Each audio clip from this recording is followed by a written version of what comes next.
Ustaz. Waalaikumsalam. Jangan sih. Masya Allah. Selesai? Ustaz. Sekarang duduk. Sini pengen duduknya di mana? Pengen duduk mana? Sini ya. Ya, yang mana? Di sini? Ya. Silakan.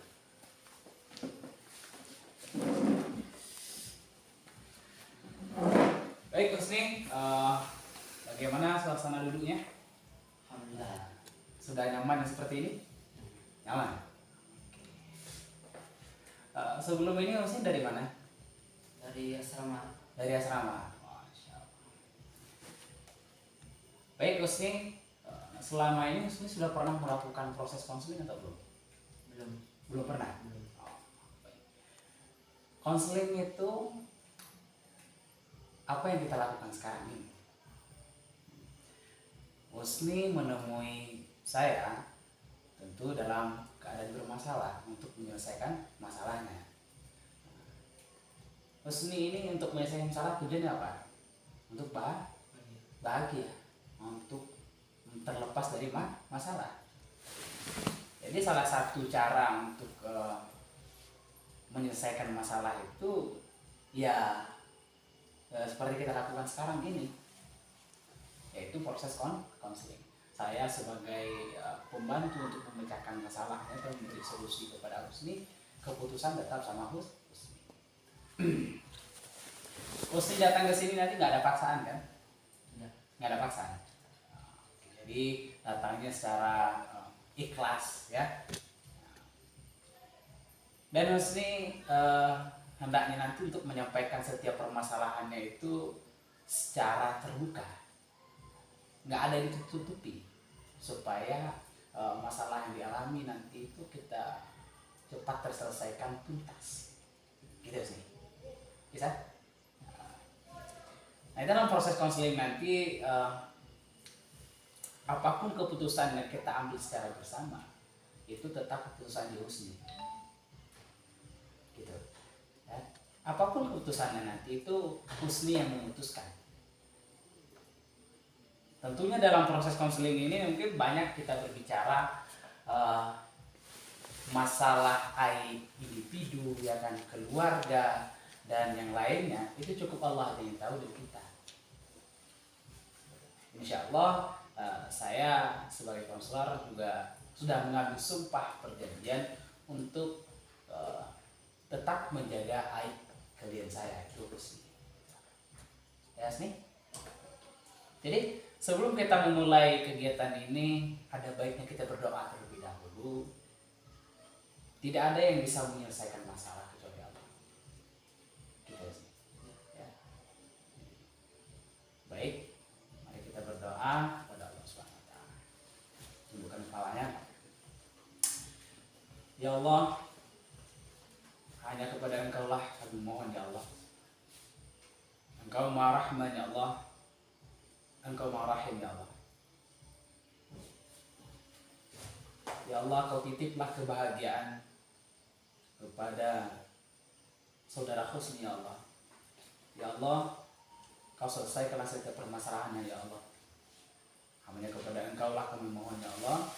Engkau Maha Rahman, Engkau Maha Rahim ya Allah. Amin, amin ya rabbal alamin. Baik saudara Husni, setelah proses doa yang kita lakukan tadi, apakah saudara Husni sudah siap untuk mengutarakan setiap permasalahan yang dialami? Insya Allah siap.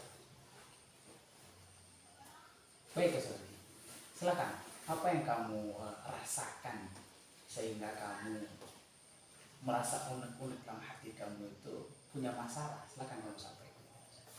Ini Ustaz. Ya. Ya kan kami kan sering diberitain saudara. Ya. Sebenarnya itu kan nggak pantas. Ya. Sadar sendiri. Tapi udah ada usaha. Tapi sering terus terlambat. Tahu kawan? Oh, jadi Husni ini sudah sering diperintah salat, sering terlambat, Sering. sering terlambat untuk melaksanakan sholat berjamaah di masjid. Ya, yang saya katakan ini bagaimana caranya supaya nggak terlambat. Ya, Ya. gitu. Salah satunya supaya kita nggak bisa terlambat dalam melaksanakan sholat itu adanya etikad. Etikad niat. Jadi misalnya selama ini berarti sholatnya itu nggak ada etikat niat atau gimana, atau lu mengharapkan absen gitu. Niat ada.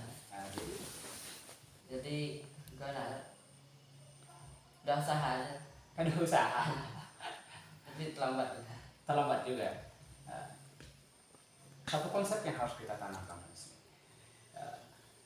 Ketika satu teringat kata Koh Nukan Kostepen, hidup ini untuk mati dan kerja itu untuk sholat. Hanya ada satu yang harus terburu-buru dari seluruh cuma sholat. Kayak gitu.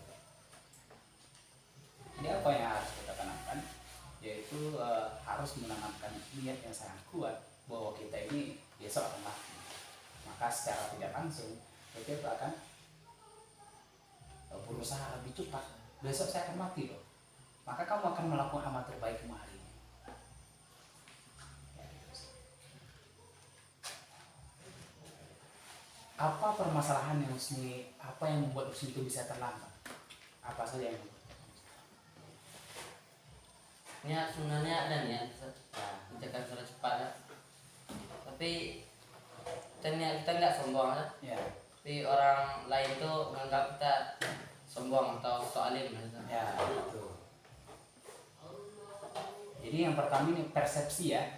Berarti kamu Husni itu menganggap orang lain, menganggap diri Husni itu sombong. Itu kan perasaan Husni kan? Sudah dibilang. Oh. Jadi Husni ini mengharapkan orang lain itu sesuai dengan persepsi Husni. Tidak. Ya. Jadi apa yang membuat Husni bisa terlambat? Kalau saya bisa terlambat. Yang membuat kamu salah satu membuat kamu terlambat itu apa? Mengantri. Hah? Mengantri. Antri panjang. Ada. Antri panjang. Jadi kalau gitu jam berapa keluar dari sekolah? 12.30. 12.30. Husni biasanya menghabiskan waktu berapa menit? Sekitar 5 menit. 5 menit. Berarti setiap orang itu 5 menit enggak? Tidak. Tidak. Jadi yang salah satu membuat Husni terlambat itu adalah mengantri. Ya. Satu antri. Yang kedua, tadi Husni bilang tadi adalah ada orang menuduh Husni sombong. Ya, berarti dua hal ini yang membuat Husni terlambat. Ya, menurut Husni dua hal ini mana yang lebih berat? Lebih berat. Mana yang duluan kita bahas? Kita yang disebut Apa? yang Ya, menuduh Husni sombong. Ini gini ya. Ketika orang lain menyebut Husni sombong, apa yang Husni rasakan?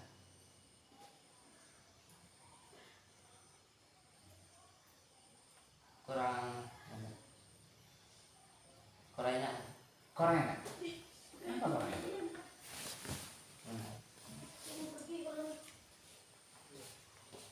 Apakah orang menyebut Husni itu sombong, apa ibadah Husni berkurang? Tidak. Tidak. Apakah yang membuat orang Husni itu, wah Husni sombong, apa membuat Husni semakin katakan semakin buat imannya berkurang? Tidak. Tidak. Lalu kenapa? Tidak ingin dipuji-puji. Tidak ingin dipuji-puji. Ya. Oh gitu. Apakah orang yang menyebut Husni itu sombong-sombong ingin membuat Husni terangkat-angkat, terombang-ambing? Tidak. Tidak. Lalu kenapa? Kalau bisa terlambat. Mungkin karena niat. Kata karena niat, berarti solusi utamanya adalah niatnya ya. Niat ini hati ya. Nah, udah tersampaikan tadi. Kita itu dalam tanda kutip Husni nggak bisa merubah persepsi orang lain terhadap kita. Yang bisa kita lakukan adalah dengan sikap dan pertindakan kita kepada orang lain, maka Husni dalam berubah. Oke, ini. Oke. Jadi masalah yang kedua yang terlambat ini bagaimana? Yang kedua tadi yang kedua. Nah, perlu dibahas ya, Mungkin nggak perlu.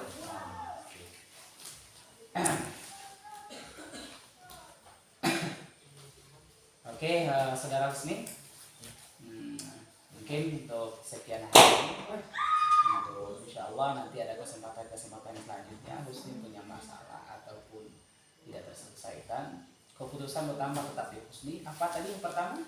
ya. Niat. Yang kedua, Husni tidak usah hiraukan persepsi orang lain. Ya, masalah terlambat tadi, itu yang aku perlu bahaskan. Berarti ada dua hal yang kita siapkan sini, siapkan niat, tidak perlu hiraukan persepsi orang lain. Siap berubah Husni? Siap. Insya Allah ya. Insya Allah. Oke. Berapa kemungkinan Husni untuk berubah? Insya Berapa Allah. persen? Insya Allah 90%. 90%.